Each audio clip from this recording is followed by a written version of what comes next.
It's Sunday morning, and we're happy. Welcome in, everybody. It's Three Guys Before the Game, episode number 489, as we quickly move toward 500 episodes. The title of this one, Brawltastic. WVU punches Pitt. Old school football returns to Milan Puskar Stadium. I mean, heck, could have put on some late 70s, early 80s music for that one. It was old school. It was Donnie Neal in football. Donnie Neal in football. We're going to break it down on this episode of Three Guys, which is brought to us by the Burdett Camping Center, the only warranty forever dealer in the state of West Virginia. Visit them at burdettcamping.com. They had that promo going into the game. We'll update you on that promo. Someone's going to get a nice chunk of change here. Three Guys brought to us by Comax Business Systems, keeping West Virginia's business data safe, secure, and efficient for 25 years. I'm not sure, I didn't get this confirmed, but during the game, blimp flew over the stadium. I think that was the Comax blimp. Unconfirmed. I didn't get a good look at it, but I thought it said Comax on the side of the blimp. I may be wrong, I'm not sure. Business, data, they'll keep you safe and secure. Three Guys brought to us by Lou Wendell Marine Sales in St. Albans, selling family fun. Visit LouWendellMarineSales.com, the premier pontoon boat dealer in the state of West Virginia. By Go-Mart. Go for good times. Go for Go-Mart. How about that deal they got on game day Saturdays? You get triple points. Basically, you walk out of there with just like a bunch of stuff for like nothing. That's a good day, huh? Excellent. Three Guys also brought to us by our Statistical savants, the Conley CPA Group. They provide value way beyond the numbers. Conley CPA Group. Welcome in, everybody. Thanks so much for being with us. I be Tony, that be El Senatore, and the smiley man to the far side is the Hopster. Whoa, that was all good. So, interesting game in so many different ways, and we're going to pull it apart for you and do the close. Do the close on it, because we got to look ahead. Not today, but coming up this way. I mean, okay, that one's in the book. You put it in the book. You're not going to play it again. Big 12 season opens up on Saturday, and here come the Red Raiders of Texas. Can we not have a moment? I said, a moment. We're not pushing ahead. We're not pushing ahead, because here's what we're going to do. Because all week it was the biggest game in Neil Brown's career. Immense pressure on Neil Brown. Neil Brown's job's on the line. Neil Brown. Here's what we're going to do. Massive win, great crowd, overcame adversity in what was the biggest game here in Morgantown in years. We've talked about it all last week. You could feel it Friday afternoon. It went to a new level. That was big-time game atmosphere. And we've seen a lot of those over the decades here in Morgantown. That was one. That was right up there. Yeah. That crowd was juiced. It was ready to go. It was loud in there, and you could feel it. And credit to that team, that locker room, that coaching staff for rallying themselves when your starting quarterback goes down and finding a way with your backup game plan, with your defense that's been much maligned, stepping forth. I thought there's a lot to get into today to talk about the performances that came through in a game that was some would say ugly. I get it. The offensive performances on both sides left a lot to be desired. I get it. But for West Virginia to find a way to win that game in that environment in front of that crowd, kudos to that whole group. In the seminal rock and roll year of 1969, the Rolling Stones, Keith Richards, and Mick Jagger wrote and sang the song. And they said, you can't always get what you want, but if you try sometimes, you might find you get what you need. You get what you need. And Neil Brown said... I'm liking this. Keep going. Neil Brown said in the press conference after the game, it's been since November 25th, 2011, specific date, since the state of West Virginia and our fan base experienced a win that they've been able to celebrate, a win over Pittsburgh on the gridiron. And our state needed this. Our university needed this. Our football program needed this. So this is a huge win in a bunch of different levels. And we'll get into different levels, but that's the word that stands out to me is need. Everybody needed this. And regardless of what it looked like, it was a need that got fulfilled. And that's gigantic. Well said. Mm-hmm. Thank you. Agree with you 102%. Perfect. You're exactly right. On the way in, I was talking to a former Mountaineer running back, Under Johnson, and he said, Tony, that crowd was absolutely off the chart. And I said, you know why I think that is? Because Mountaineer fans, Mountaineer Nation collectively wants to win so bad, and they're tired of not being like it used to be, that they were saying, here we are, we're ready to do our part to let you win this game. We're ready to sell everything out to do this. That's why I think it was at that level. I mean, the shots from up top, and I'm sure you guys saw from the Comax blimp when they were showing the tailgating area. Unconfirmed. It was just, as far as you could see people. And the weather, I mean, came out of just like studio casting, right? It couldn't have been any better. And so it was the perfect atmosphere, the perfect execution. Yes. Are there games that are more pleasant to the eye?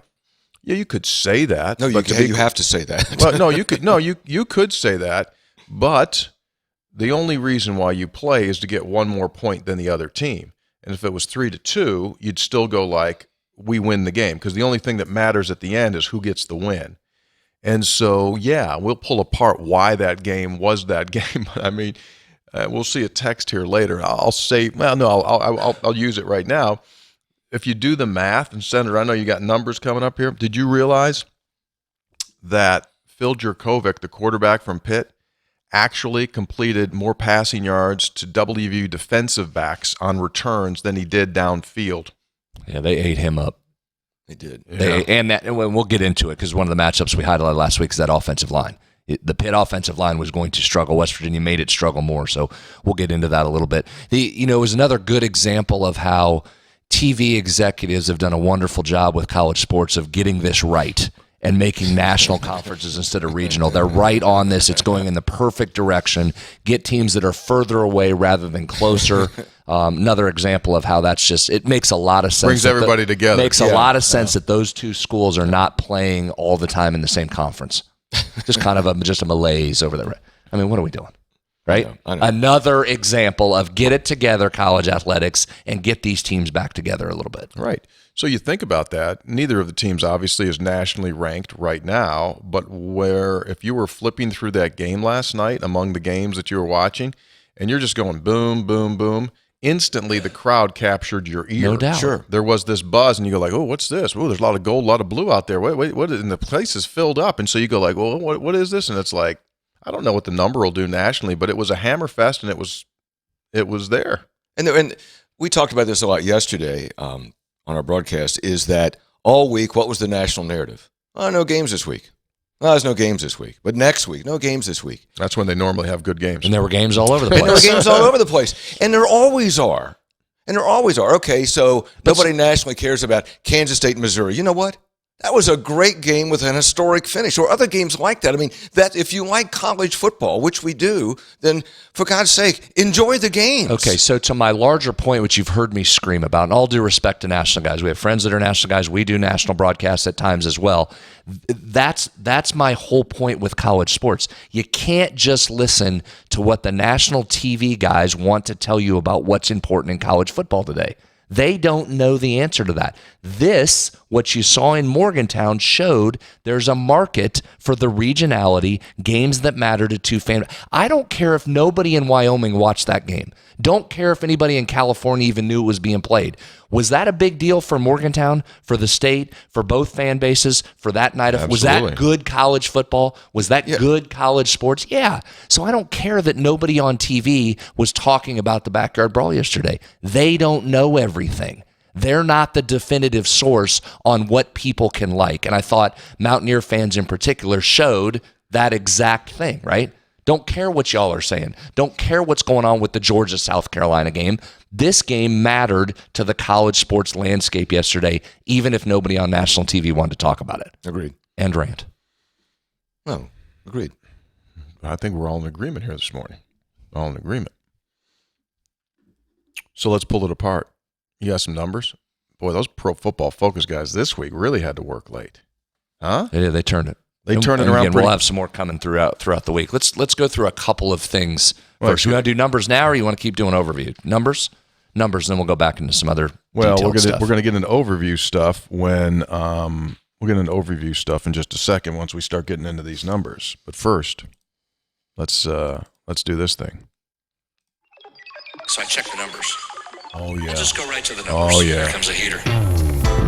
Let's jump into the analytics portion of the show. Time to jump into the numbers. As you may have heard,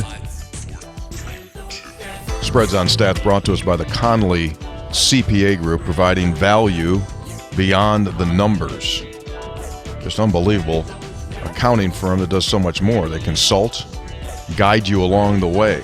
It's the Conley folks that provide us all of our numbers.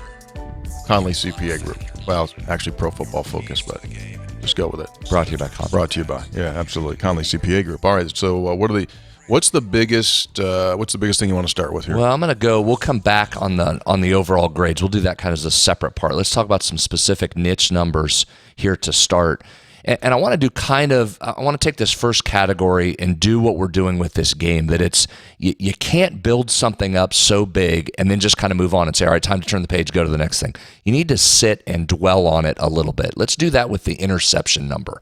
We spent a lot of time this summer talking about last year's West Virginia team only had 4 interceptions all season. They'd averaged 10 per year under Neil Brown previous to last year. And they just didn't create enough last year. And you've heard Neil Brown talk about that as well. So let's stop for just a minute and appreciate how this defensive backfield in particular is doing when it comes to taking the ball away. They now have 5 picks through 3 games. And Beanie has been a ball hawk.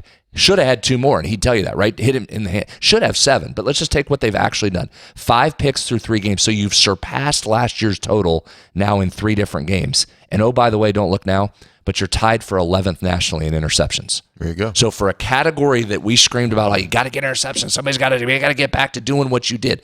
Again, last year was the aberration when it came to defense. Previous to that, this defensive unit had been very good. It had been good at taking the ball away. So far through 3 games, it has done that. 5 picks, 11th nationally. And how about our guy Malachi Ruffin?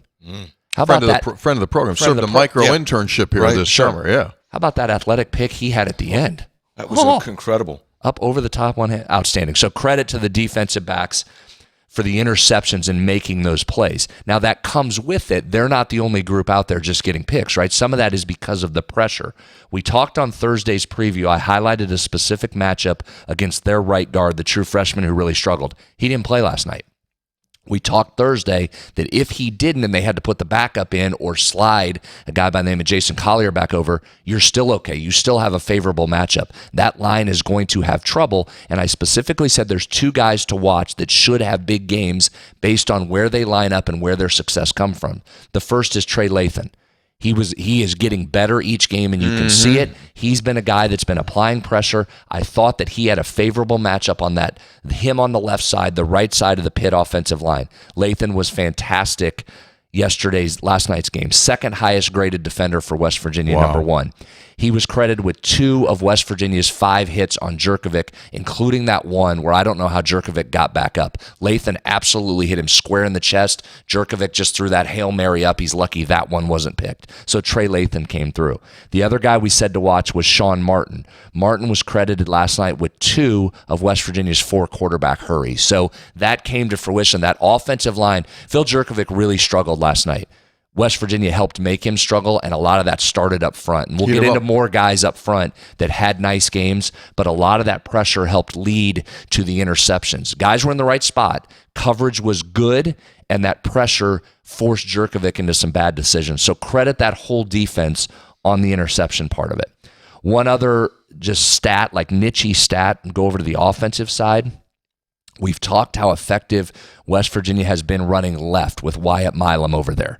Today, or last night, they were effective both ways. They went around the left end and the right end, 34 yards rushing to each side. So they were very balanced, went outside there. 42% of your rushing yards, though, came around the outside. That's a little bit different. West Virginia had been making hay right up the middle. Pitt tried to stop that. West Virginia adjusted and went outside. We'll talk more about this. A lot of credit to the tight ends there as well. The offensive linemen had some good numbers. The two tight ends, the nice little wrinkle that Neil put in with the double tight end motion where Traylon Davis was coming across first, kicking one way, Cole Taylor in behind him kicking the other, those created multiple holes. Coach Blaine Stewart over there doing a good job with those tight ends. Of course, Blaine Stewart doing a great job with them. Yeah. So credit those guys. They did a nice job, and the outside running was very effective in this game. Yeah, absolutely. That's a good point. I talked to Under this morning. He also, on those runs to the outside, he said, hey, Tony. I said, yeah, Under. He said, they're running Don Nealon's old 58-59. Gave me 58-59. Give me the old 50. Give me the old 58. I said, yeah, well, whatever it takes. One other number before we move on. Got our first tight end touchdown catch. Mm-hmm. First one since 2020 to the tight end. Cole Taylor, as we thought this summer, continues to be more involved and more of a weapon in the passing game. Yeah, certainly does. Yeah. Speaking of going back to Trey Lathan on defense, you think West Virginia made a pretty good pickup there out of Gulliver Prep? C.J. Donaldson and Trey Lathan, high school teammates. Lathan was the first guy that West Virginia was recruiting, and then they saw Donaldson. They said, "Ooh, what do we got here?" And at that point, I think C.J.'s offer was Tulane.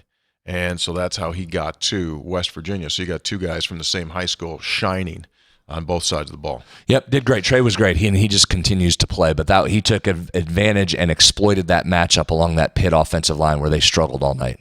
Grade-wise on the offensive line, either you want to do it as a team, as a group, or you want to do it individually. Who had a big night? Yeah, the second highest graded offensive player for West Virginia was Traylon Davis. Third was Cole Taylor. As we mentioned, those tight ends having some effect. Then Zach Frazier, Doug Nestor right there, Milam in the 7 spot, Yates in the 8 spot. So as you would expect, those offensive linemen did a great job. That's one of those games, since we're on the stats portion of this, brought to you by the Conley CPA Group. Thank you. Yeah, Conley Group's fantastic. I thought if I didn't look at the numbers and I didn't even look at those Pro Football Focus grades and I didn't look at the box score, Hop, I would have walked out of there saying, I thought that offensive line for West Virginia did a great job. Yeah. You obviously had a very limited package of plays that you were ready to go with Nico in the passing game. The Pitt defenders, and we'll talk about this in the preview coming up Thursday because it is a concern, West Virginia's receivers, how much Pitt bodied them at the line, and West Virginia struggled to get off of that. We'll come back to that. So your passing game was basically non-existent. You found a way to run it successfully enough to get the win, but the actual raw numbers were not very good rushing the football. You're right. You didn't get to 200. You only averaged 3 yards per carry. That stunned me all night. We referenced that during our broadcast a bunch. I kept saying, they're running it for more than 3 yards a carry, aren't they? It looked They're running it well. I think the numbers didn't match what your eyes told you. Sometimes they do. They back up what you saw. To me, that was different because I thought that offensive line in the running game was very effective. CJ goes over 100, but the raw data did not back that up necessarily. Yeah, that's a great point. I think what you did get at times was plays. You got key plays, like key runs when you needed it. And, a run I'm thinking about is Nico Markule, which nobody expected him to run, and the previous times in the game he tried to run, he didn't get anywhere. Where he faked the handoff, 3rd and 6, so he was. I don't mean to steal your story, but he read the defensive end who was not watching him at all, crashing on the middle, and right? And he kept it on 3rd and 6 and got the first down. Which was just a great play. That's what you're referring to? That's what I'm referring to. Was just a great play. So what stood out to me was, again, in an ugly game, but guys making plays. So if you just look at the stats, and maybe if you just kind of generally watch the game, you'd say, wow, that wasn't ugly. And it was. But you know what? You need guys to make plays. How often have we talked about that? And you just got that. Whether it was the interception, a key run, a key pass by Markule at a key spot in the game, that's what you got. And a great catch on that pass by Preston Fox. Yes. Throw was high. Fox had a guy draped all over him. He goes up and catches it. That's the whole thing, Hop. It's guys have to make plays, and West Virginia did. They kept doing it all night, and the defense stood up and did its job, and the offense did enough to get you home. Not only did enough, but like Coach Brown said with Nico Markule, and talk about a spot, Tony. I mean, 4 plays into the game, storybook. He's got to come in, and what's the backup get during the week? 25%, 25% of the practice snaps, and he's got to come in, sell out crowd, ABC, the starter's hurt, and got to come in and play. And then your playbook comes down pretty significantly. So good job on the play calling. Good job by Nico. Just don't be basic. Don't lose it. Don't lose it. And he didn't lose it. He had the fumble. There was a mistake there, but he did not lose the game. I think he gets a game ball. for what he did given the circumstance in that game. He's been really valuable as a long reliever. Excuse me? He's now 2-0 out of the bullpen. You know, sometimes your starter something happens to your starter early, and you got to look in your bullpen. Right, you're the closer, you're the setup guy. Got to have some. You got middle guys. Sometimes you need some long receivers. You're almost like a second starter where you got to come in out of the game. Sure. It's an unexpected. Got a blister on your pitching finger. Have to come out after 2 outs in the first. Nail. Sometimes it's a nail. Sometimes it's a weird nail. Nail. Yeah, hurry. Got to come in. Got to go to the bullpen. So he's 2-0 in doing that. Got the win at Oklahoma State as the starter, air quotes, and then came in this game. So credit them. Can I give you some numbers? Mm-hmm. So you're right. You look at the final stats on the rushing and you say, well, they only ran for 3 yards a carry. So they did have negative 15 yards. So Donaldson and Anderson rushed for 164 on 37 carries net. That's what they got. Mm-hmm. So that is 4.4. If you just do Donaldson and Anderson, if you do take away the negative 15, Nico had a -5 and the team had a -10. You get it to 4.4, which is solid. Yeah, which is solid. Excuse me, I had to cough. What else you got over there? How about Hayes and a field goal? Huge. I mean, that thing was. It started out, and it wasn't a big hook, but it kind of started going to the right and then just held its line and snuck right in. I didn't realize when it was happening in real time that it was that close. Then when I looked at the replay, I went like, "Ooh!" That was like a golf shot. That thing was hooking right in there. Did you see, off topic, stunningly? Did you see how bad Iowa State got screwed on that field goal? Yeah. No, it went in. It was in, right? They had a field goal that went in. Officials waved it off. Why? They missed it. They're looking up. They said it was outside of the post. It was inside. Should have had a field goal. As the late Woody O'Hara said, too high? Too high. It was too high. Yeah, it was too high. Here's another number. This isn't down in the weeds number, but I thought this was really significant. Hop, I was screaming about this during our broadcast when it happened. I think you owe a thanks to Pat Narduzzi for getting 3 instead of 7. First possession, first drive. They had West Virginia befuddled. I mean, they were mulching, and it was not only effective that they were gaining yards, but that way you were about to take the soul out of that defense early because there is nothing. And we've seen it. We've seen it when West Virginia's been able to run the ball, where you just say, "Hey, we're gonna run it. You can't do anything about it. Boom, here we come." And that was that first drive. They were mashing West Virginia, and they get all the way down inside the 5-yard line, down a couple yards away. Yep. And you're running the ball that effectively. Why does he do that, And Brad? you decide to kick a field goal. Why did he do that? Why? Why do you think it is? Well, that's his DNA. That's his DNA. It's 1975. He's criticized all the time for punting in plus territory like that. It's a big thing.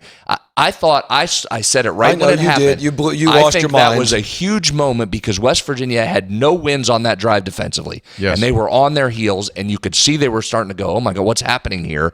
And then they got a win. That's a win for that defense to hold to 3 instead of 7. Never mind just the math of it that you're in the game more, but I thought that was a massive mistake by Pat Narduzzi and helped West Virginia significantly. So that plus 4 points that you gained out of that, I thought that was big. Brad, you're right about that. At the time last night, I mean, it's very early in the game. It's the first drive, and some of us sat there and go, no, you take the points, and you were beside yourself saying, no, you're mashing West Virginia. Go for it. Get the touchdown. And Neil Brown said after the game, that was a win. Yeah. Think about this. It changed the mindset. It wasn't just about the plus 4 points you gained by not. It was mindset for that defense that was getting mulched to be able to go over on the sideline and high five and say, that's a win. We stopped and bowed up there. And then they fixed what the alignment issues were, and they come back. But think about this. They had 67 yards on their first drive. Okay? 67 yards on their first drive. All running plays. Without a pass. They never threw it. And with 2:25 to go in the fourth quarter last night, Pitt had 68 total yards in the second half. Wow. And, Tony, in that first drive, Hammond, number 6, they wanted to get him going, and Hammond had probably like 35, 40 yards in that first drive and didn't do anything after that. Yeah. I'll be interested when we go over there this week to talk with those guys what adjustment they did make when they went back out there because, as you said, I mean, there were big running lanes on Pitt's first drive. They were gashing West Virginia, so something up front got moved, which helped, obviously. I thought Neil Brown said that they were not surprised by what Pitt did on that drive. I don't think they were surprised by what they were trying to do. I think they may be surprised with how they were lining up to it because they weren't. Those were big runs. Those weren't little. One other thing, West Virginia holding Pitt to 3.5 yards per rush. if you take out the sacks, 4, was critical. Remember how we talked about the play action, and they want to get into play action? And I thought, again, they were predictable last night when they were going to that. But they only got to 25% of their plays were play action, and the running game wasn't working like they wanted it to, so those weren't nearly as effective. He was not efficient in the play action game, and that part of their DNA was totally taken away by West Virginia. I asked Neil Friday afternoon, I said, when Pitt loses, why do they lose? He said, they lose when they go into the red zone and have to settle for field goals. Boom. They lose when they turn the ball over. Well, boom. And there you go. West Virginia outscored them 10-0 on points off of turnovers. And you got an odd game.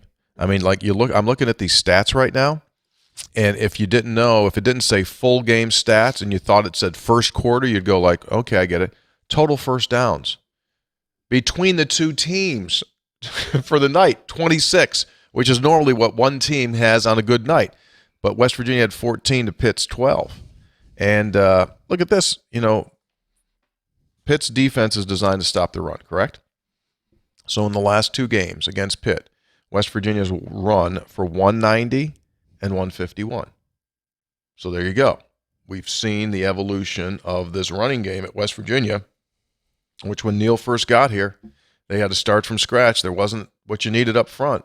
And how many night games would we come in here and go like, can they get to – can you think they can get to 80? Like we weren't even going 100. No. Yeah, right. It was 75 or 80 in the first year. Then it moved to 100. Then it quickly jumped to, and that's the rebuild of the offensive line. And we've said that the first thing Neil had to do when he got here was establish that offensive line. And you took some hits early because you were playing the babies.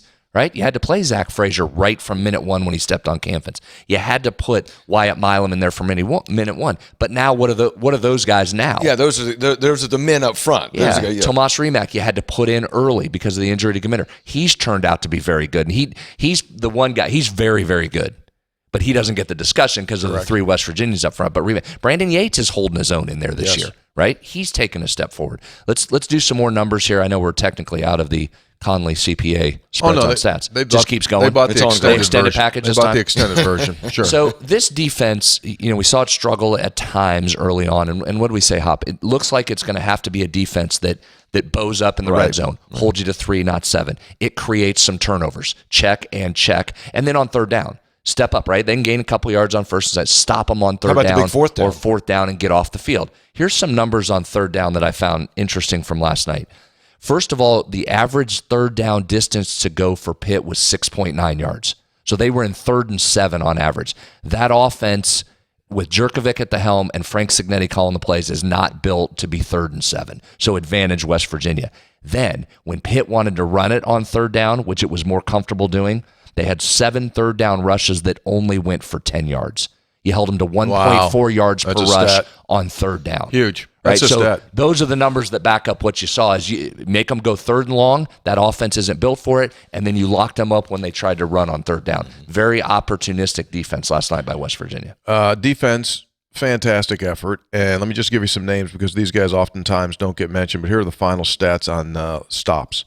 Trey Lathan finished as the leader in tackles. He had 8 plus a TFL. And a pass breakup. Anthony Wilson, newcomer, had 7 tackles, including 6 solo. They did not put on the stat sheet the face mask. Ooh. Oh, yeah. That was an ouch. But he came right back and made plays. Beanie Bishop, 7 tackles, including the pick that he returned for 40. Lee Koba, 7 tackles. Jared Bartlett had 5. Hershey McLaurin and Fatora Molba each had 5 as well. Mike Lockhart continues to make some big plays. He had a tackle and a half for TFL behind the line of scrimmage. So he has come on. Tomoa Durajaye finished up with 3 tackles, including he had 1 big-time stop. Sean Martin had 2 tackles on the night. You mentioned his ability to pressure. He had hurries. Do you remember that the one of his 2 tackles, he came from the backside and tracked down? Yes. Hoppy. That was a man's play. And that gets back to the individuals. Tony, you're mentioning all those names, and each one of those guys stood out in making a key stop or a key play or a TFL during that game. Let's do a couple more here. Let's highlight some guys. Continue on this defense because I think. Were you done? Yeah. That's all you had? I didn't realize the one cat from Pitt, Donovan McMillan, hit 18 tackles. Oh, I didn't realize that. That's a good night. 9 solos and 9 assists. So Lord. one of the things that we keep asking, all right, who's going to be the playmaker? Who's going to be the playmaker? You mentioned Lockhart, 1.5 TFLs, and one of those was a big boy play. He just flat busted through there. But here's something else to maybe watch going forward. We've talked about this guy. Jared Bartlett last night. The numbers don't necessarily reflect this, but especially at the end of the game, did you see what Pitt had to do to him? They ended up having to slide the running back to whatever side Bartlett was on because he was eating up both tackles. He looked like he did against Virginia Tech that game 2 years ago. He had his motor on. If he turns into that consistent pass rusher, and you've got Martin, and now Lathan's coming, now you're starting to piece together some playmakers. But I thought that was really noticeable that Pitt late went, oh, God, we can't stop 10. We need help over on number 10. Yeah. You mentioned Mulba. That he's starting to play a little bit as well. Pretty good free agent acquisition. Out of the portal. Yeah. Here's a stat that Pro Football Focus keeps. You guys have referenced stops a couple times. Here's how they define a stop. It's a tackle that constitutes a failure for the offense. One of the 2 leaders last night in that category for West Virginia, Lee Koba, no surprise, he'll be there every night. He'll lead that. Mulba had 3 of those. He had 3 stops. He was the highest graded defender last night. So you're starting to get multiple guys. We asked that question when they said, we're going to play 9 defensive line. We might play 11 defensive line. Okay, it's fine. You know Sean Martin can make plays. Who else is a playmaker? You're starting to see some guys inch up there a little bit and make plays. I kind of wince a little bit because I can't help myself. Rolling around as I woke up this morning, I thought, got a problem here Saturday. You're not going to be able to rotate those linemen like you have been. Because Texas Tech's going to go fast and not let you. That's a great point. Not let you make the defensive substitutions. Yeah, we'll get into some matchups Thursday because there's some things that Tech does. There's a reason they give West Virginia problems, but you're right. That's going to be one. Yeah, no doubt. Well, I think you did a great job. You got any more numbers? Excellent. I got a bunch more, but that's good. We'll kind of weave in as we move throughout the show. Give me one more just to make me feel good. Placate. You putting the glasses back on for it? Yeah, this is, it wasn't a ton of snaps, and Neil will probably talk about this more when you go back, and I know people always joke when the coaches say, got to go watch the film, but there's a reason why you say that. You can see so much more. Marcus Floyd didn't play a ton of snaps, ended up as your 3rd highest graded defender. Talked about, will he matter when he comes back in? Mm-hmm. And you a couple of times I thought the TV broadcast did a great job of showing a couple of angles from behind Jerkovic on that one interception by Beanie Bishop, and it showed how West Virginia limited and cut the field and pushed him into that quarter of the field, and Jerkovic's trying to look deep and how much more muddled it is than for those of us that are looking down on it and say, well, why didn't you throw it to that guy? He's wide open. Well, you're trying to look through all of those defenders, and it was a terrible throw. He sailed it, but West Virginia had every level of that covered, including Beanie Bishop behind the play and in front of the deep receiver to step right in there. Speaking of B squared, I think probably the tackle of the year on the punt return when MJ Devonshire of Pitt late in the game caught it at his helmet, and Malachi, rather than using a conventional tackle approach, just went totally pro wrestling, picked him up and was body slamming him, and he didn't realize that his teammate was coming in there, and he chested him. Yeah. That was well done. So I think what helped West Virginia on that, and our guy Malachi maybe, because I started screaming immediately, oh, God, don't throw the flag, don't throw a flag. What'd you have? Flag comes. I thought, because I thought Malachi was going to get it for lifting the guy and jamming him. Thank goodness some bonehead play by Pitt absolutely just shoves a West Virginia defender late right in the back, right in front of the official. I think it took his eyes off the play by Malachi. Flag comes in on Pitt on that one. And Pitt, I mean, West Virginia was cleaner on the play, even though it was an ugly game with penalties compared to Pitt. Pitt had a lot more. I forget what, I don't see the number. Was it like 9-4? What was it, Tony? I don't know. I'm looking. These numbers aren't right. Hang on one second. Let me get. Well, I shouldn't have asked when we did. No. I literally was just looking at penalties. Yeah. So Pitt had 9 for 65. West Virginia had 4 for 52. Yeah, and they had bad penalties at key times too. What did Neil say preseason? What did they work on all off season? Yeah, that reducing penalties, reducing turnovers, being more physical. Check.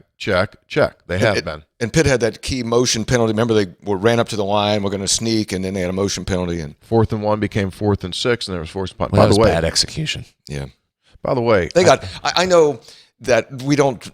When I mentioned Pitt last night, Brad yelled at me. He said, "We don't care about Pitt, but Pitt's got some real problems. I mean, they have some real issues. Djokovic is. I almost felt bad for him. I mean, you looked at him on the sideline. I mean, he's defeated. He's a defeated guy.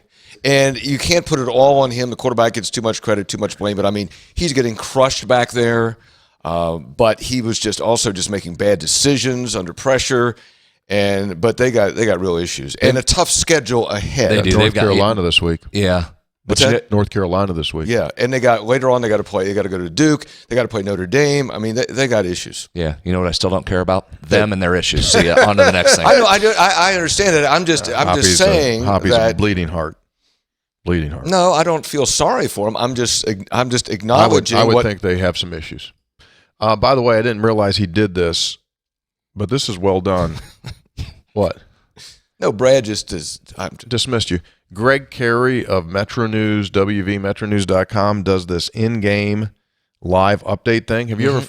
You ever follow that during the game? He does a really nice job. He does a great job. So you can check that out. If you want to either do it, you can. The thing about it is, even though he's live updating during the game, you don't need to necessarily look at it during the game. It's after the game because it puts everything back into perspective as you go back up. So I thought that was really well done. Hey, one last thing just for a shout-out. Oliver Straw playing after being in the boot. Can't keep an Aussie down. Boot business is unfortunately too good for West Virginia right now. Oliver just gave his to Garrett Green there, so we've got to get some information on Garrett's injury situation this week. But good to see Oliver Straw play, and then it's turning into the Malachi Ruffin show here. But how about what a heads-up play by him on that punt that he downed inside the 2? Gets down on coverage hop, turns himself around, finds the end zone, comes out, reestablishes, downs the ball. Yeah, a great play. Great punt. I mean, just great job by Ruffin to handle it. Well, that was really good. That block punt, boy, so many things. I mean, the block punt didn't come back to hurt you. I don't think. Yeah, I forgot about that. No, yeah, thank goodness. You would have remembered if it would have come back to hurt you. Yeah. It might have been I don't remember what happened. Pretty good, too. You survived a fumble in the red zone and survived a blocked punt. Yeah. That doesn't happen very often. Yeah, it normally goes the other way. Absolutely. Well, that was a good job, Senator, on short notice. Spreads on Stats, brought to us by the Conley CPA Group. They bring you value beyond the numbers, serving clients throughout the state of West Virginia and surrounding states since 1985. More than just the numbers, they take a client-specific approach. So most of the time when people switch accounting firms, it's because they're not happy with their current accounting firm.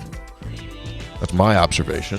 So if you're not happy with your accounting firm and you're tired of going like, what are we doing? Why are the numbers red? And why are you doing this? You screwed this up. Then go to the Conley CPA Group. Check them out. They're terrific. That's right? I'd say. Yeah, they are. Yeah, they're terrific. They are terrific. So check it out. All right, you guys ready to do another little song here? Want to do a little song? Another little limerick? What do you say we do it? What do you say we do it? Why not do it?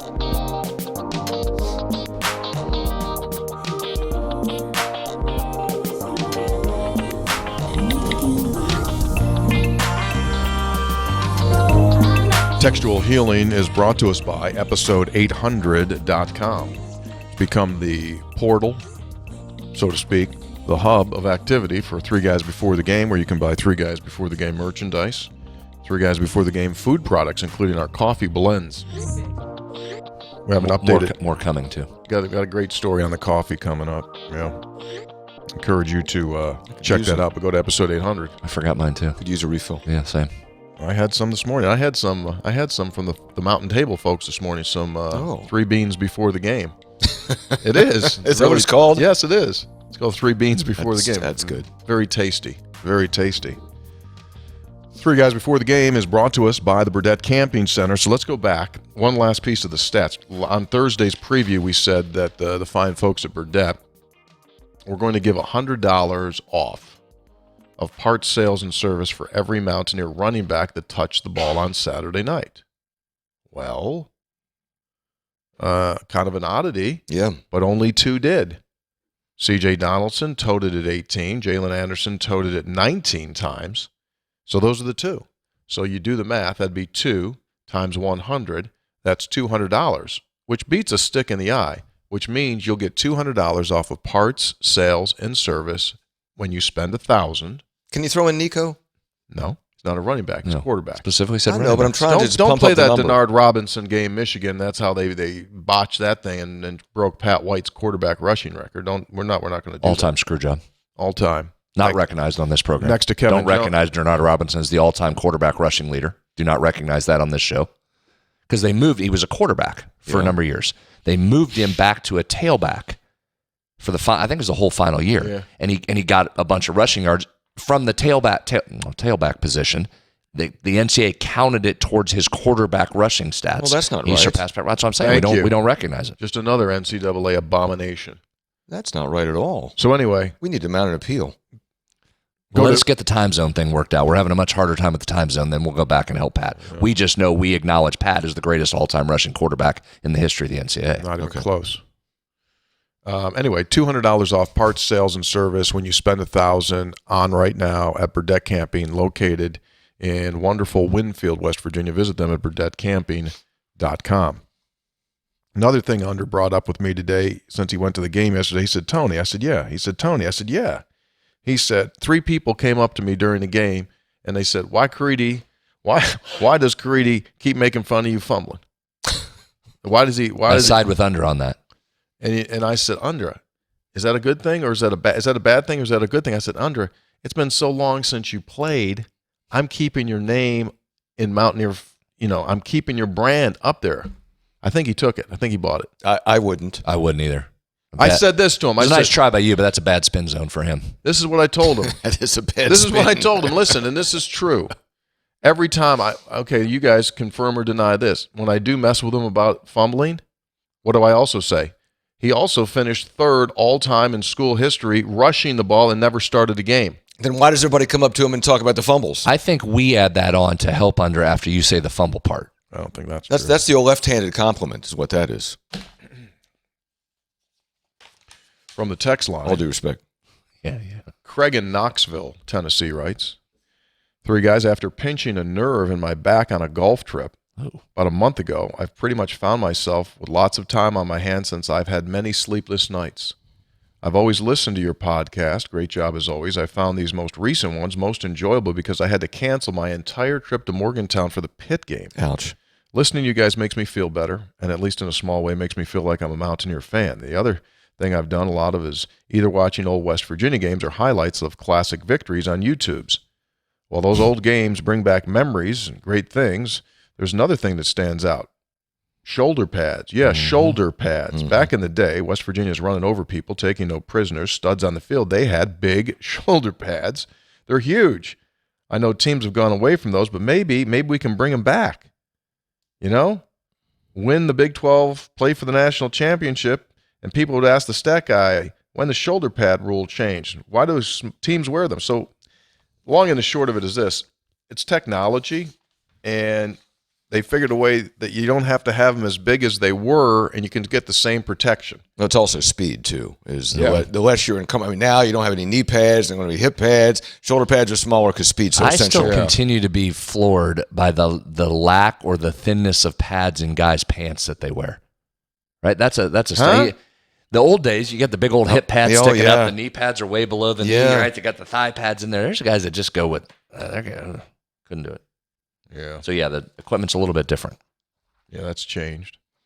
Texter, on our way to the 3 Guys food court, and we walked by the Dana Mobile. Dana had a rough night last night. They had a bad loss again. Yeah, that didn't go well, did it? See, you rolled them. Yep. Texter, great time at the tailgate. Thank you for putting it together. Alex, Drew, and Heather Eddy from Mount Morris, Pennsylvania. Look at that crew. Huh? I tell you what, we had a great time at the food court. Yeah. I was there briefly Friday. Yeah, you were there Friday. And enjoyed meeting everybody, talking to folks. It was a beautiful day. Met a young woman, Ellen. Tony, you talked to her. Yeah, very and, nice. And she told a very emotional story. Her father had passed away, but her father was a big listener of 3 Guys. And she just felt like she wanted to be there, kind of make the connection to 3 Guys. So we had a nice visit with Ellen. Yep, same, very nice. Same. Later in the evening, a lot of people asked about you. And some lady made a snarky comment that I'm sure he wouldn't have, he won't be here. I said he actually was already here. So I defended you, Hoppy. Thank you. As did I. Do. Appreciate you. Times. Appreciate you both. Your reputation precedes yourself. I had one of those lemonades, another quart of lemonade. I mean, it was I don't know good. if it was a full refreshing. quart. Oh, I think it's a quart. Yeah, the container makes that. Yeah, it was- So I gave some to my daughters on Thursday when I got Yeah, home. they were killing it, right? From about Thursday evening until Saturday when they were able to make it to the food court, I think my one daughter asked 113 times to go get that lemonade. I did notice, so I had that strawberry banana. That's from Yeah. the folks at Tardy Time. They were excellent. Yeah, terrific. So that strawberry banana was great. My daughter ordered the strawberry banana. I had part of it again on Saturday. But you know what I had a little sample of there that might move into the top there when we see Tardy Time again? What's that? They made an orange creamsicle lemonade. Ooh. Excellent. I try to watch sugar intake. Yeah, sure, absolutely. And so I wondered, when I bought the lemonade, and I said, now, is there any sugar in there? They said, oh, yeah, there's a lot. Yeah, I went They back. said, But "Do you can want-" put sugar substitute in there, I think. Well, they did, but I said, no, I'm going to go with I'm going to go with full sugar. It was Poppy, delicious. Let me You'll tell you make it up somewhere else along the line. So Friday night, I got one for the wife. Yeah? I What watched kind? the lemon. They made her strawberry banana, and I watched them make it. Yeah. I'm lucky I didn't go into hypoglycemic shock at that point. Awesome. They're Blood sugar. awesome. Oh, They are awesome. Yeah, about half cup. About half cup. I saw a quarter cup go in there twice. That's a half. So I wonder why that lemonade was like, oh, this is really- not this is overly really tart. good. Very sweet. It was awesome. T-Dub from Highly Barbersville. recommend. Yeah. Fellas, here's my post-game text from last week. First, we got to catch the ball both sides. Defensive front and backers were beasts the entire game. Leadership, passion of starting quarterback is what West Virginia has lacked for years. Nico can do it all. Play calling good, keep feeding Cole Taylor. Give our defensive backs, you're in good hands with All-State Players of the Week award. Anybody that can catch a pass from Jerkovic deserves it. All due respect. All due respect. Oh, this is mean. All preseason talk on how good the O-line can be, and deservingly so, but West Virginia's front seven, defensively, are now the biggest topic of conversation. Coach Neil Brown said that Garrett is the heart and soul of this team, and when he went down, the whole team took it personal. Even in his absence, he was leading the charge. Nico settled down. You could see his confidence growing. Great RPO decisions, and he threw a BB to Clement on that post for a first down. That thing came Yeah, in he about did. 113. That thing was humming in there. Yeah. Keep feeding Cole Taylor. Ask Brad what is Real quick, those slants, we talk all the time. We've sat there in practice and watched those quarterbacks throw together, and Garrett's ball comes out different. He's got some zip on that thing. Nico wound up and brought the fastball on those slants. The two of them, they were outstanding. Mm-hmm. He continues. Ask Brad what his preseason over-under on total passes caught by the tight ends was for the season. How close are we in Game 3? Yeah, we landed on 25.5 was our number that we officially went with. So where are we up What's to Taylor now? at now? Yeah.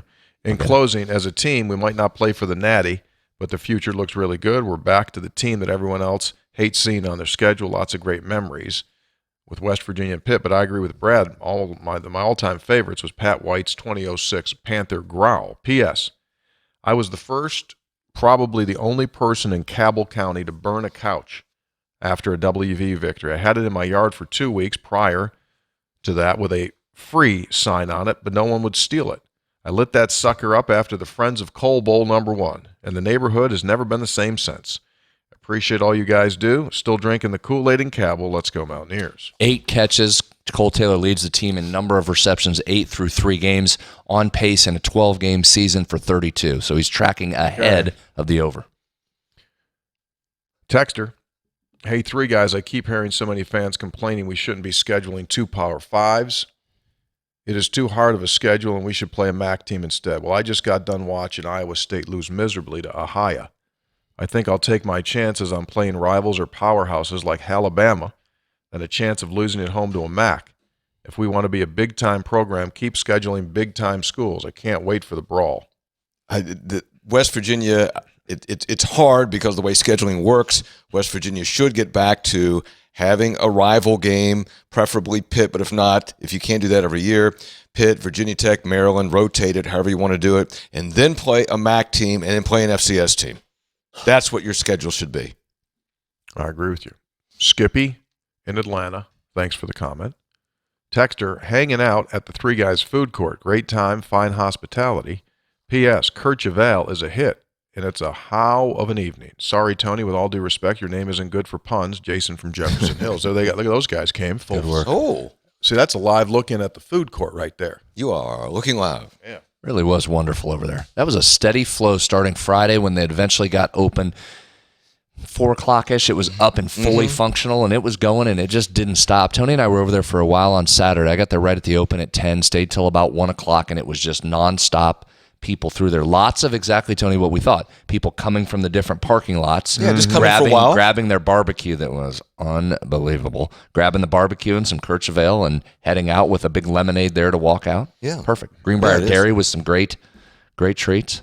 Yeah. Rev Kev's barbecue, absolutely massive hit. And they experienced what every great barbecue operator has. No mas.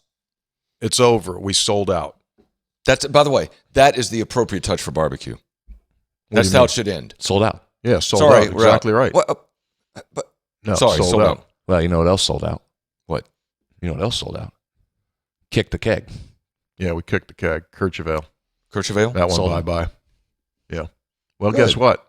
As always. Hey, listen. As always. Well, the things that we do, and I don't really do anything. I just the things that you all do. Team effort. You can say we. Team effort. And the fourth Beatle, Dave, does. The fifth Beatle is. Well, that's really the most important part of the process. Yeah, really. Go ahead.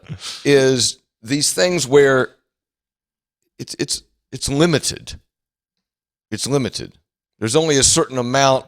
There's only a certain opportunity. Yeah. There's only so much.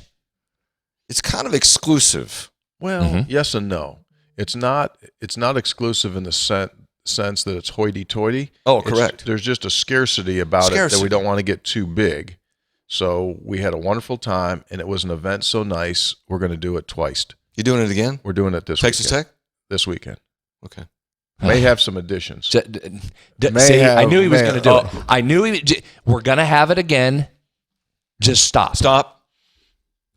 Maybe an addition to the drink line. You do not have that confirmed. Maybe a mimosa bar. Maybe a mimosa set up there.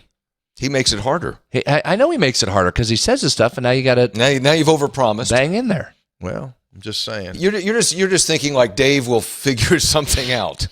Well, they're just. I just think you. We are opening. We are opening earlier because the game's at 3:30. So that 8 a.m. 8 a.m. Saturday. Make a if mimosa. that were in fact happening, You think for sure, that's actually a wonderful idea. have a mimosa? It's a really good idea. By the way, homeless Dave just looked homeless. I mean, he had spent like the whole week. Well, he was there. the only 4 of us that were working the actual thing. He's the only guy that worked. He did work. He had a million meetings with the city, which, by the way, good job by the city. Approving everything, signing off on everything. Great folks. Clear. What did we say? We just need just clear the hurdles and don't make it harder. Don't make it harder. Guys were wonderful. Came over, did the walkthrough with you guys on Friday afternoon. Knocked it right out. One of the guys that was helping with that process stopped by with his son on Saturday. Enjoyed the day. So thank you. Great And job. it was well. Hey, it was well done. Great job. They want to see businesses grow in Morgantown. They were great. What's the fire guy's name? First name? Well, I don't know that that's for public disclosure. Why does fire marshal have a gun? Well, I don't know. When he was over there during the inspection, they carry a gun. Well, How safety. could you would know? Why would the fire marshal have to carry a gun? I don't know. It's fire marshal is a form of a division of law enforcement. You're enforcing the law. I have no problem with that. I'm not saying there's a problem. It just surprised me. I didn't know they cared. Does it surprise you when you go in the Kroger and somebody's walking around with a gun on their hip? I mean, you got that too. So Yeah. That might happen to the one you go to. Gucci Kroger don't do a whole lot of guns. really? Nah, I don't see them. No, Kroger the Kroger I go to. You go to the hard Scrabble Kroger.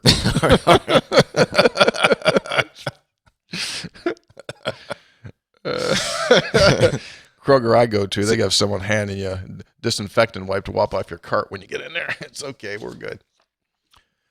This one bummed me out, this text.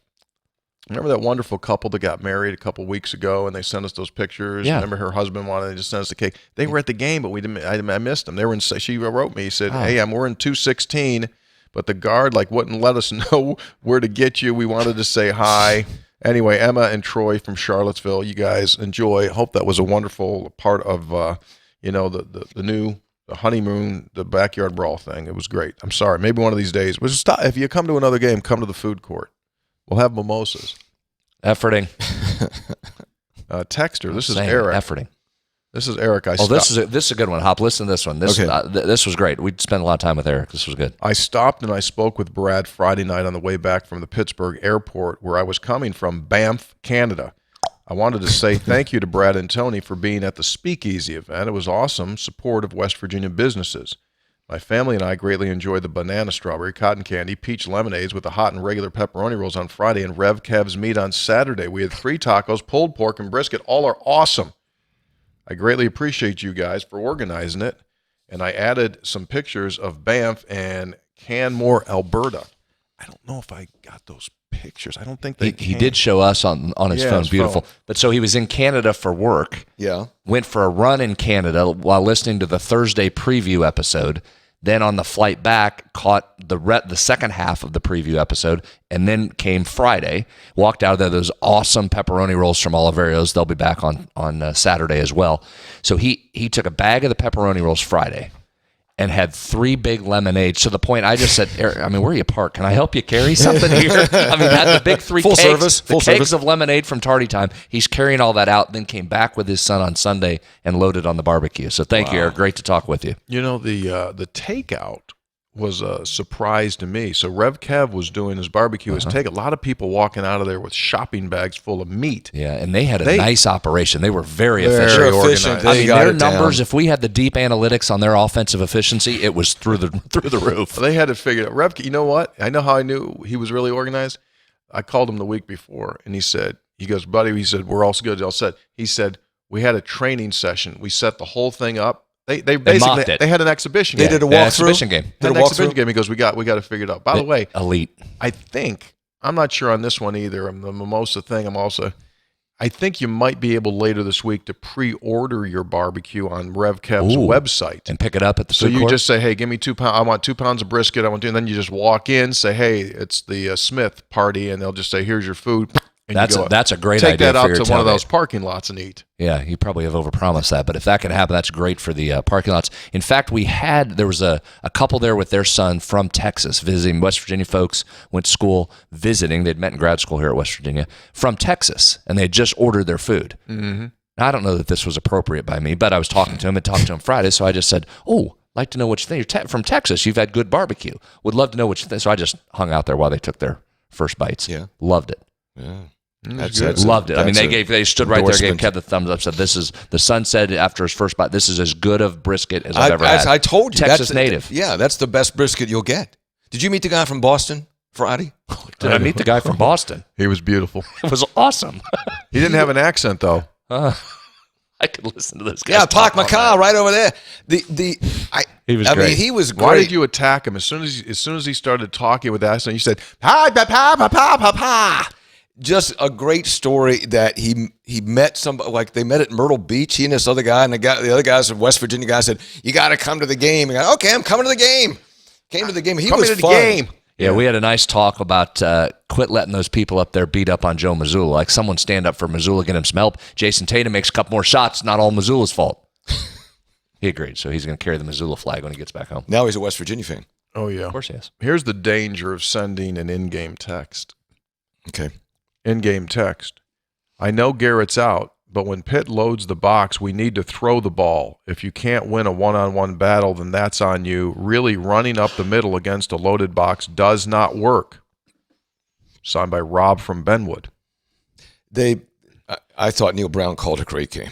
Well, a couple things on that. I mean, in theory, right, against the loaded box, but you know what it also does? You have to keep doing that because of why, Hoppy? Keep them honest. You reference the Nico pull work because they thought they were going to run up the middle, right? Yeah.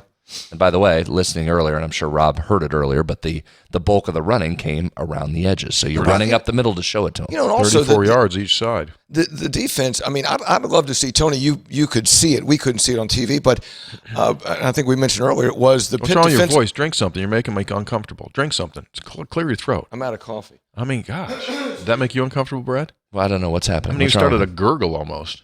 Well, I had... Well, that's that time of year. Allergies kicking in, things kicking in. I mean...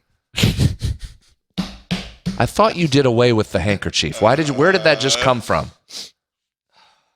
Where was your box of Kleenex? See, now you're going to put that back in your pocket or worse on the table, and there's now germs. it's a bad pocket. Go on, move on. As weird as you are about germs, this still stuns me with the Hey, handkerchief. you should call Clay Marsh and ask him if you should be carrying that thing around. Let the COVID czar give you some education on that situation. Clay is a great guy. Clay would just say, "Well, Hoppy, you know, remember to wash your hands frequently and put gas on your pocket." Anyway. Texter, you should never text in-game, but I need to turn the TV off and listen to Tony on the radio. All I keep hearing is Tony imitating Sean. I am flipped out. I don't know why that would be a problem. It's a fine ball game. As we welcome you back. He's the best. Well, we had some fun with him. Oh. It's good having him do the game. Because he knows us. He knows West Virginia. He's a dear friend of yours. Can he tell some stories? Brad and I had morning coffee with him on Friday. I heard that, yeah. And he Brad, nice to meet you. That's awesome. Tell the story about the people you met in the restaurant. Brad? Oh, yeah, we gotta give a shout out to our guys. Who'd we meet? Remember? Casey and Steven? How do you not remember Casey and Steven? We were the only ones in there. We were the only ones in there eating. We had two great listeners came in. We were having some. Why do I sound weird all of a sudden? We were having coffee with Sean, and we met our guys. So it was Casey from California, but he came to school here. Was a sport management major. He's gone back to California. Works for the Cal Irvine Anteaters. He's in the ticket office, but he was in. Officer, yeah. Stephen from Wheeling was in with him as well. He works in the financial industry. So they walked right by, said, "Hey, love the show," and then turned and saw that it was Sean. Loved his work on hockey in particular. So yeah, it was great to meet those guys. Big Rangers fan. Casey and Steve. And Sean pulled the move that you would never pull when they brought Sean. Big time move. When Sean, they gave Sean his breakfast check. And he told the waiter, Matthias, very fine waiter. Yeah, great job. Terrific. We think we might have got him a raise there with management. And Sean said, "I'll pick their check up too. I'll take that." Did it very quietly, very subtly. And he goes, "Oh, okay." So those guys, he took care of their breakfast as well. I probably would have expected them to pick up my check. Yeah, exactly right. That's what I was kind of thinking. That's the big difference. Texter. How does Neil punish for unsportsmanlike penalties? No reason for CJ to throw his helmet after the easy run-in makes me think there was no discipline in the organization. What are your opinions? Good Lord, man. That was out of character. It was out of character. I know that the story was he felt like he was getting hit late or something was happening in the pile, but, I mean, you can't do that, obviously, but I think that's out of character for CJ. I mean, they had 4 penalties for the night in a rivalry game, so I don't think there's a discipline issue. Plus, in some ways, I kind of liked it when he just it was like, there, take that. He did give you a take that. Yeah. Texter, this is Parker's dad from Parkersburg. Quick story after the upset win of Parkersburg High School over Parkersburg South Friday night. We're having a late night snack. During the cooking process, I said, "Oh, blank." My 9-year-old didn't miss a beat and said, "Well, it is pit week." We're allowed to say blank as I've started to laugh with my wife just looking at me. My daughter then looked at me and said, "Well, Dad, are we going to play the song? Are we going to play the song?" So we had a late night listening to Sweet Caroline, WEVU style. Hoping my quick-witted 9-year-old daughter cheers will push the Mountaineers to a win. Let's go. Then he says, follow-up. After that 4th down stop, my daughter jumps off of the couch and yells, "We are going to win. Eat blank pit." My wife looks at me and I just smile. Insert tongue click.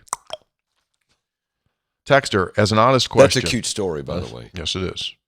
As an honest question, how bad must Pitt's quarterback room be if Jerkovic is uncontested after one game where he completes less than a third of his passes and another game where he throws 3 absolute dead duck by the way, interceptions? Here we are after a week talking about Pitt after the game, and we still have not settled on Jerkovic or Djokovic. I thought it was Jerkovic. Brad could not get out of the Jerkovic. I battled it. It's Jerkovic. I mean, you're probably confused because I just battled it. Butchered it all night. I said it 3 different ways, I think. Yeah, I think.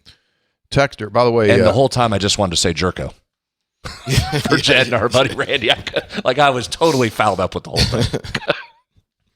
My bag. Texter, hey, 3 guys, awesome win tonight. I'm disappointed with Neil's post-game interviews. He completely downplayed how well Nico played.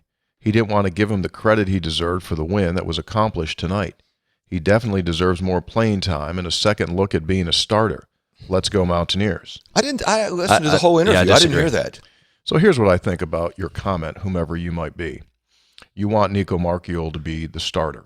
And regardless, the way you're going to listen to Neil's comments is going to play to the way that you want it to sound. So I totally disagree. And we hear things what we want to hear. That's just the way our bodies are wired. And we go to things that if we want to get upset about something, we'll find something that'll make us upset. If we want to be encouraged by something, we'll find something that wants to be as encouraged. I thought Neil gave him a ton of credit, both on the field after the game and in the post-game interview, but obviously. One of the things that we like about Neil Brown is he is, as coaches go, about as candid as you can be, about as honest as you can be. So he gave Nico credit for coming in a very difficult situation and handling offense. Yes, he made a mistake, but otherwise he said he performed well. He said he didn't lose the game for us, which is absolutely correct. Which was complimentary. He meant that as a compliment. Absolutely. Yes. Yeah.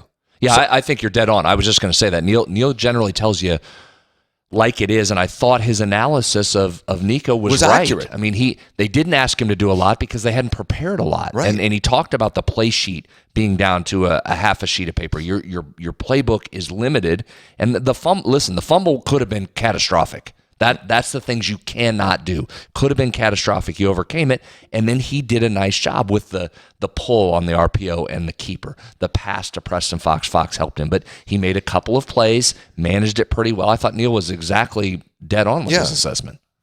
Three Guys Before the Game is brought to us by the fine folks at Comax Business Systems. They can partner with you to take care of all of your internal business items when it comes to managing your IT, business equipment, and a whole lot more. They also have phone services, digital phone services, 1 line to 1,000 lines and beyond.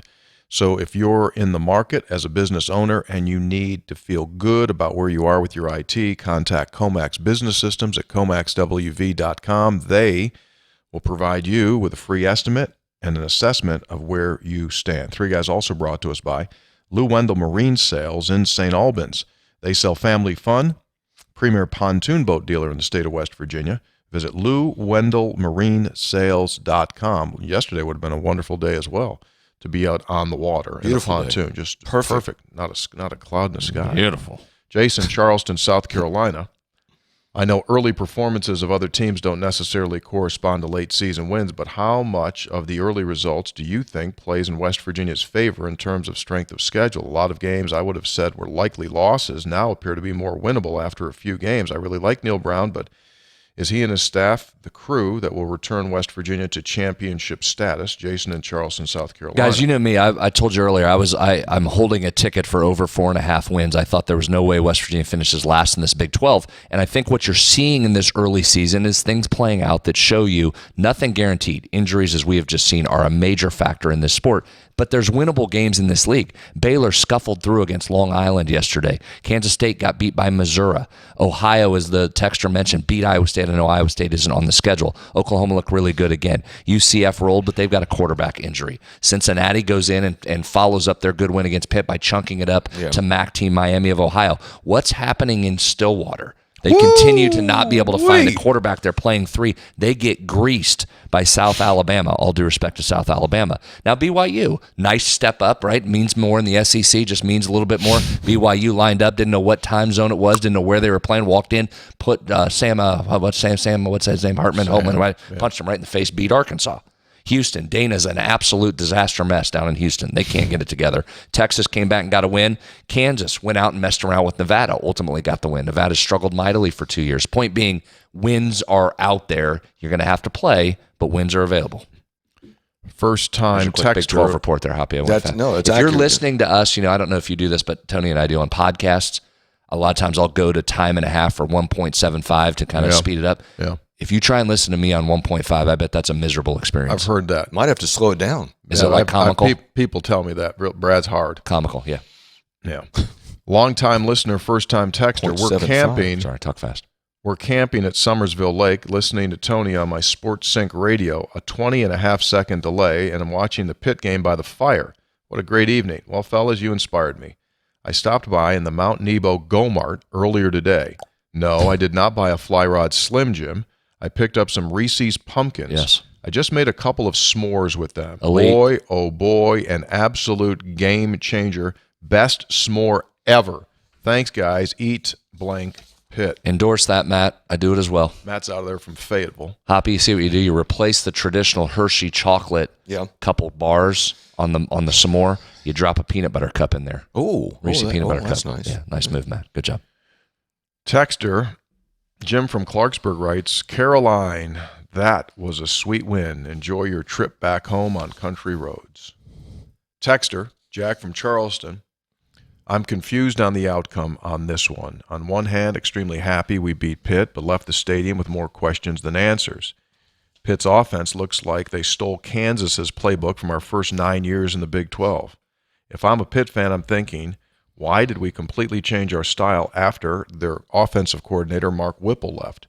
That was the worst opposing offense I've seen from an FBS team at Mountaineer Field in my 23 years of life. Got a 23-year-old. Young demo. Hard to judge our offense with a backup in the game. I hope Green can get healthy. He's worked hard to earn his job.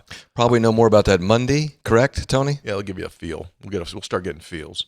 I know this game would ultimately set the tone for the season, but I'm not sure now. Hopefully our defense can keep this moment moving forward. Texas Tech has shown no mercy on us the last few years. Got to get a win over the Red Raiders. Texter, to start the day off of the brawl, my brother and I visited the Three Guys food court. We crushed pulled pork and brisket tacos, a peach lemonade, strawberry banana lemonade, a chocolate peanut butter, and Fruit Loops milkshake. Tony, Strong. You were right on all of the food. It was absolutely delicious. From there, we went to look in the Hall of Traditions to the Man Trip. Then we went our separate seats as we watched the Mountaineers beat up on the Panthers from a neighborhood in Pittsburgh. I would consider today pretty good. Thank you, Three Guys, for efforting the food court. Let's go Mountaineers, signed by Matthew, not Morgan, in Morgantown. Excellent. That's a good day, Matthew. That is. That's a good day.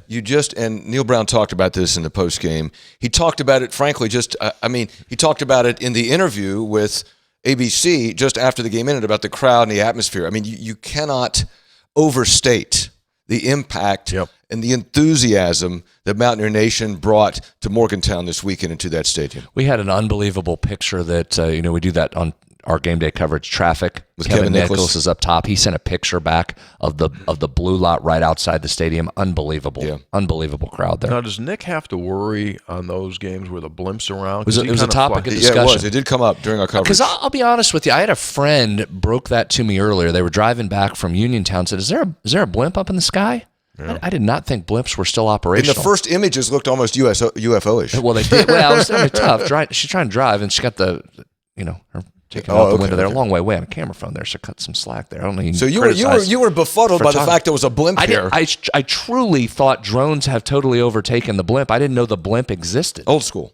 Am I the only one? Did you know the blimp existed? Well, I didn't think they went away. I mean, drone. How are you going to market? It says good. It says Comax. What does it say? What did I say? It said. It said Comax. It said ComaxWV.com on the side of the blimp, or Goodyear, one of those two. They still need to have. Our picture was grainy, but I don't think it said Comax. I don't think. Might have. Well, we couldn't tell. They are when you do see them, they are absolutely so majestically weird. I love seeing them because they're just like. I'm not opposed to blimps in any way. I just didn't know they still existed. The only blimp I never liked was the one we had to use inside the Coliseum to drop coupons. We told that story. That was So I'm not. That's the only blimp I'm against. By the way, Texter said Matthew, not Morgan, in Morgantown. Did you tell everybody we actually met? There really is a Morgan in Morgantown. Yes, listener to the show. She's wonderful. Brought ID. She showed me her ID. She texted me this morning on the text line and said, "Can I have that picture that we made?" So I sent that to her. Really is a Morgan in Morgantown. Charlie from Midlothian, Scope spreads hoppy. Great team win last night. As Mary and I were finishing gassing up our cars at Kroger last night, I saw this couple pull in front of us. I approached them, and sure enough, they were playing the game. I told them about Three Guys' podcast and asked them if they would pose for a photo that I would send in. So here's Rob and Jen from Midlothian. They're getting fueled up at the Kroger somewhere in Virginia. I suggested they Google episode 460, which is my picture on YouTube's. One more thing, Tony. Can Sean do as good of an imitation of you as you do of him? I don't know. I've never heard. You don't have any, Tony. You're clean. I'm not sure you have any distinct characteristics that would that would lean toward or open you up for caricature? I don't know why you say that, Hoppy.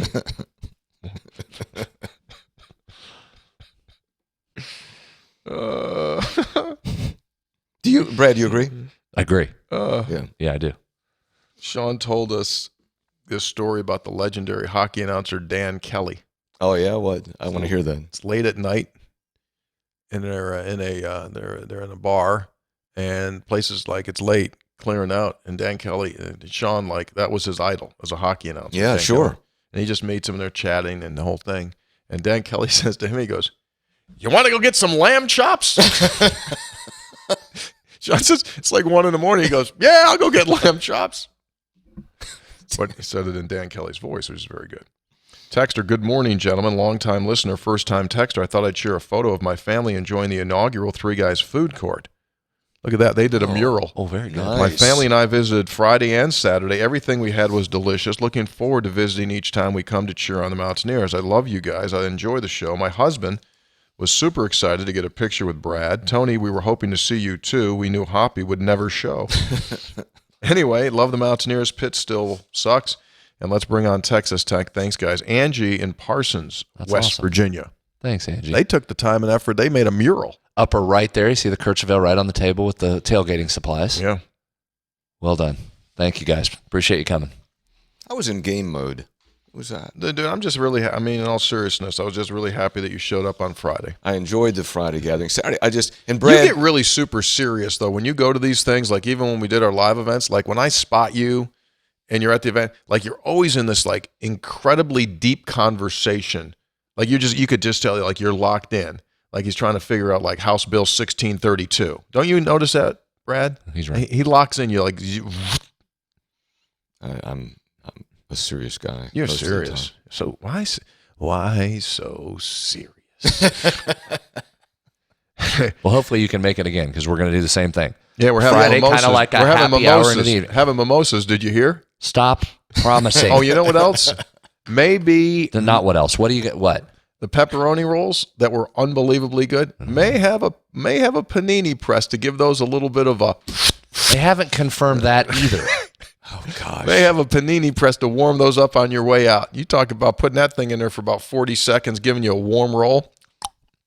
I didn't think those were going to make it till Saturday. Oh, Those were flying off the shelves too. Those are really good. Had them paired right with the Kirchville right there. Get you a nice draft of Kirchville, nice Yeah. hot. Get the hots. Hots are great. Texter, really want to say Speaking of additions, Tardy Time might have a little breakfast addition to their menu as well. I heard mini pancakes. Maybe? Well, wait a minute. You opened the door Well, by saying. I wanted to just say that because something's coming, but I didn't want you didn't have to say what it was. They're pretty diverse if they can do lemonade and mini pancakes. Got no control. Hey, three guys, I really just wanted to Because say. you know what? You know why he does it? Why? Well, you've known him longer Oh than I yeah, have. yeah. He's Because ultimately, all of that stuff got done. All of his BS and talking early and saying too early, and there was and so he just sits back and goes, "Well, I told you it got done. I mean, I told you all that stuff would happen." That's why I he helped. continues to do it. I helped. I didn't say you didn't help. I'm just saying it never goes the other way on you. I had a Like weird- it's not like the food court didn't happen. Right. It ultimately everybody else got all the stuff done so it could happen, even though he overpromised. it actually is amazing. It is hard to do things right, especially something like that. There's a lot you have to go through. I do know that, and even though I had nothing at all to do with it, except I showed up for 45 minutes, but to put that together and credit you all and Dave, the fifth Beatle, because Dave mostly. it was a really, really nice event. It's a nice thing. It had a great feel, didn't it? It had a great feel. He designed it. Oh, by the way, super shout out to Pronto Print. Up there at the old mall, they did all the Yes, signage. beautiful. My guy Brian Knight, unbelievable. He does my charts. He prints my charts, okay. and he printed the signs for the three guys. He did great Pronto job. Print. Great you need job on something those. printed Pronto, go to Pronto Print. Here's the one thing. This is kind of like when I yelled at you because you immediately want to talk about Texas Tech after the giant win after you built the Pitt game up to be the biggest game in Mountaineer Are history. you saying me? Yeah, Yeah, I didn't think he's say- talking to you. I didn't mention Texas Tech. last night. Did I? Yeah, you wanted to immediately talk about what's next. I forgot. Classic you. So I'm about to do that. The one thing I think we need to let people know, which I'm going to do right now, that it was. I think some people thought it was a private event. right? That was available for any. So if you're in the blue lot, tell your friends, come walking over. If you're in the green lot over there, walk over. That was open to everybody. I think there was some thought that people kind of looked in there and thought, oh, is that a private event? I can't go in. It was open. Come on in. No. Come on in. That was good. That's okay. That's a good point. Come on in. Yeah. Good point. Yeah, well, yeah. But here's the deal. But yeah, you can tell other people because obviously the people that are hearing this are listeners. Well, that's what I mean. I would like them to tell their friends they can come over too. Yeah. But also, it'd be nice to kind of have the sense of, like, somebody wants to go, and they go, can I go? And they talk to somebody who listens to Three Guys, and the Three Guys person says, I can get you in. Well, and that's kind of how it started, right? That's the speakeasy element of it. Yeah. Like you almost needed a password. You needed to listen to the podcast to know that Exactly. it was there. And that's also the nature of the pop-up stuff, right? When you do pop-up shops, you've got to have some code or know it was there. So that's what the crowd was this weekend. I went up to a couple yesterday afternoon and just started saying, "Hey, what's going on? How you doing?" And I didn't realize, but they were waiting for their food. They were waiting for the barbecue, and they just had already ordered. And the guy says to me, he goes, "What is Three Guys?" And I said, "Podcast." And he goes, "Oh, okay." So he knew Rev Kev. Right? That's why he was there. Good. Hey, Three Guys, I really wanted to say, as a youngish West Virginia fan, last night was my first ever brawl in person. The atmosphere was awesome, everything that I could have asked for. I did want to tell you guys a very sad story regarding your speakeasy. My buddy and I arrived in Morgantown a little late as he works the night shift, woke up late, but we wanted to make sure to stop and see all of the West Virginia businesses and support. We arrived around 4 and grabbed a big lemonade from Tardy Time, which was great. Then we got to taste a pepperoni roll. As we stood in line, we were the next ones, and a couple in front of us ordered the last 3 pepperoni rolls that they had. Ouch. My heart and stomach dropped. But we laughed it off, enjoyed a nice treat from the Greenbrier Dairy, so all is well and good. Really enjoyed the little get-together and hope it returns when I can get there a little earlier. Thanks for the time. Bailey from Ellenboro. Thank you very much, Bailey. Yeah, And thank you, Bailey. as you may have heard, we're having mini pancakes, mimosas, and a panini press this coming week. Efforting. Senator Scopes and Handkerchief Hoppy, hello. It's 4:30 a.m. I just walked into my house and I laid down after an amazing game, amazing atmosphere inside Milan Pushkar Stadium. I've attended the first 3 games. I'll be back next week for the Big 12 opener. However, I do have quite the dilemma on my hands. Oh, boy. Oh, gosh. My girlfriend is penciled in for the Texas Tech game. She's the best thing that has ever happened to me, and I couldn't see myself with anyone else. But with all due respect, she's never attended a West Virginia game when they've won. TCU last November, Xavier in basketball last season, and her first football game. Texas Tech at home 2 years ago. Yeah, it was her. My friends have already labeled her bad luck. Should I invite her or see if the 4th time is a charm? I'll hang up and listen to the answer. This is signed by the assumed mayor of Eleanor, Jamie. Well, let me tell you one. It's very difficult in life to find that special person, that person that you want to spend the rest of your life with, as you have said. So I can completely get it. And let's be realistic about this. I would absolutely dump her in a heartbeat.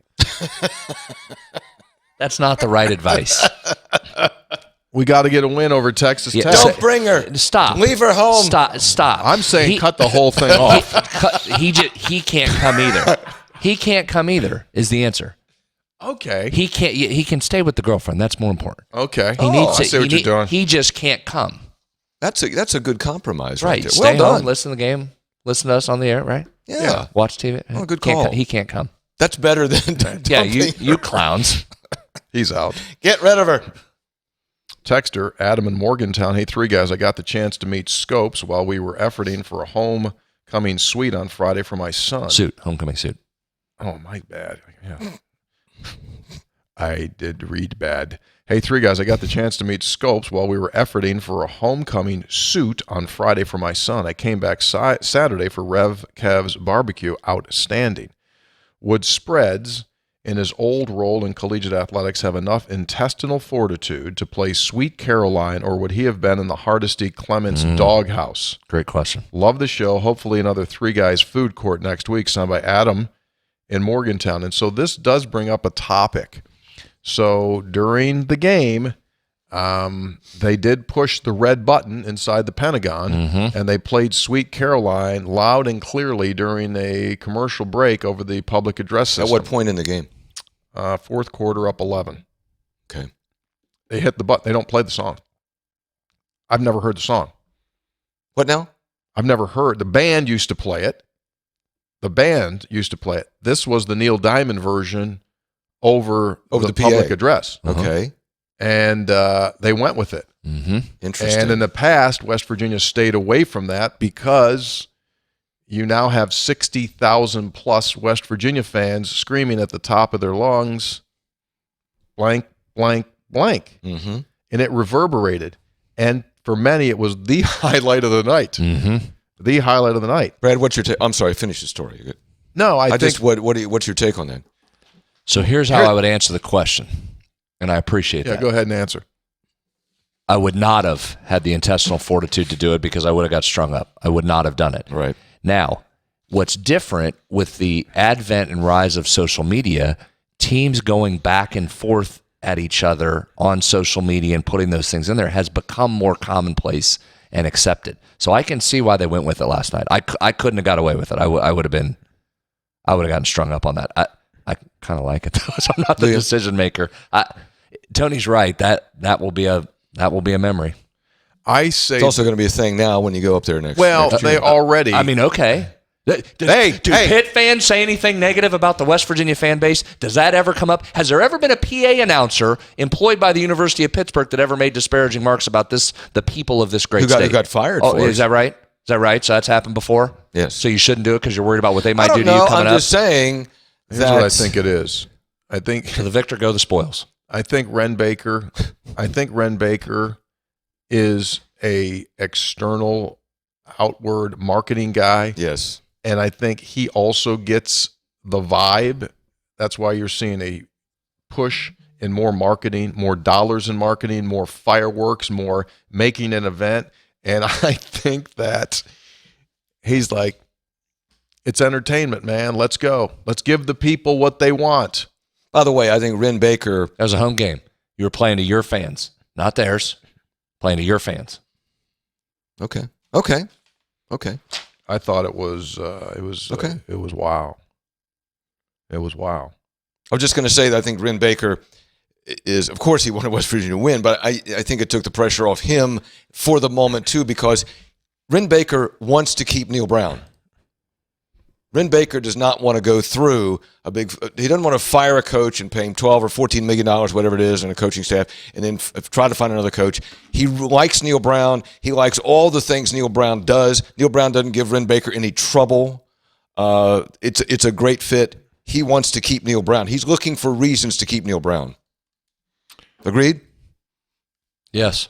Oh, it'd make things a lot smoother. Absolutely. 100%. Last night was a good step. Last Great win. Great Last win. text. Hey, three guys, this is the real Morgan in Morgantown. This whole Now thing. we have competition between this Morgans and whole Morgantown? thing has just gotten so crazy.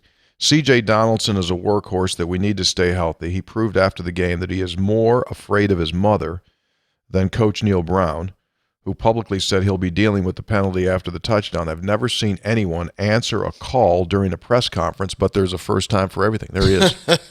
Mom called him while he was at the table during this post-game press conference. He knew mom calls, answered the phone. Absolutely. Not only did he answer it, Yeah, if you listened to it, couldn't have been more polite. for sure. Had a yes ma'am in there. Asked if he could please call her back. Nice. Didn't Sure. say, I'm going to call you back busy. Yeah, Can I did. please call you back? He was super, super polite. Yeah, very nice. Your mother calls, you take the call. Yeah. Yeah. So I mean, I'm sure his mom will get a kick out of that when she sees her son holding the phone when he's at the presser. All right, that'll do it. Hope you enjoyed the show, and we're getting so. Just for FYI, if you're going to send us a text, we record at 10:30 on Sundays. They have to be in live. They have to be in no later than 8:30 a.m. I'm looking at the text line right now, and there's just a gazillion of them that came in sent. But hey, man, this is rock and roll. We get up early. We got stuff. Up late, up early. Yeah, exactly right. We work late. We get up early. We play the game. We don't have time for you to go through your Sunday brunch and then get around to sending us a text. I don't know. You Mimosa. need to taunt everybody. I mean, so step it up. You just say what you needed to say. You didn't need to fire shots at everybody. Boy, he did, didn't he? that was too harsh. People Well, just yes, want- you were too people just want to harsh. participate in the show, and you're saying, after 8:30, I am not accepting any of those. I don't know why you would text me so late. I've been up early. Why isn't everyone else? Said the guy that thought this program was live. I mean, yeah. I'm just talking about being polite to the people who Hey, participated in the Yeah, show. and you just fought. We just talked about how polite CJ was, and you just came firing right back. You didn't need to do that. Yeah, easy for you clowns. Easy for you clowns. You come in here, I give you the text. Who do you think puts them all together? I'm trying to be fair. I'm saying if you want to get in to the text, then send them earlier. Only Otherwise, guy you won't get in. Only guy that doesn't even work for the show. Oh. So, Only okay. guy that doesn't work. You While want- you're doing that, I'm looking through stats trying to get your spreads on stats. We all have our role to play. Don't complain about your role. Like Just no- do your job. And while you two are doing that, I'm Doing nothing. I'm getting ready to come in. Special thanks to Lucky Luke Rousey. How about Luke? Luke's Lucky strong. Luke. Good effort. Now 71-0 in pros and college this season in his bets. I don't think that's confirmed. 71-0 hasn't missed yet. It's Yeah, unbelievable. right. Three guys before the game brought to us by the Burdett Camping Center, the only Tear-stained, warranty right? forever dealer in the state of West Virginia. Visit them at burdettcamping.com. $200 off when you spend $1,000 right now. Just tell them you're a Three Guys listener on parts, sales, and service. Three Guys brought to us by Comax Business Systems, keeping West Virginia's business data safe, secure, and efficient for 25 years. 25 years. I'm safe. Brought to us by Go-Mart. Go for good times. Go for Go-Mart. By Lou Wendell Marine Sales in St. Albans. They sell family fun. They provide the James Bond boats when they do those movies for James Bond. When he's on a pontoon, that's a Lou Wendell Marine Sales pontoon boat. They sell the Avalon boat series. Visit LouWendellMarineSales.com. They modify them. They modify them when they'll use it for the Bond movie. They put a bigger engine in. Confirmed. And Three Guys Stats from the Senator, brought to us by the Conley CPA Group, providing value beyond the numbers. We're back on Thursday with our preview of West Virginia and Texas Tech. Stay well. Text whenever you want. I'm good with it. See ya.